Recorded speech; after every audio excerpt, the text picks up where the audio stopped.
In the words of our Prophet, may Allah bless his name, recorded in the Hadith, he who is without shame is also without faith. Similarly, our folk saying declares, he who has shame also has Iman. It is obvious, therefore, shame is an integral part of Iman. But what is shame? This is a shame born of ignorance. It is akin to the timidity of a child who is shy of uttering words or approaching a stranger, even if it has done no mischief.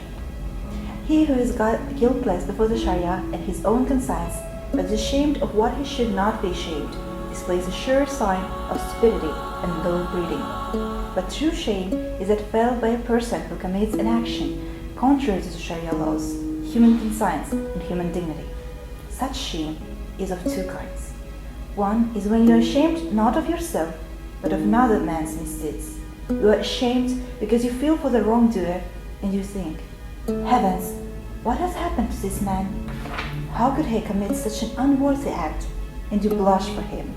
The other kind of shame comes from your own wrongdoing before the Sharia, before your own conscience and humanity, which you may have committed in error of inadvertently. Perhaps no one except yourself is aware of your fault, but your mind and your being are in anguish and punish you. You worry, you are unable to look others in the eye, and you suffer. People capable of feeling such kind of shame lose their appetite, cannot sleep, and in despair may even commit suicide. Shame is a feeling of human dignity that compels a man to admit his guilt to himself and mete out his own punishment. At such times, you are incapable of thinking and at the loss of words.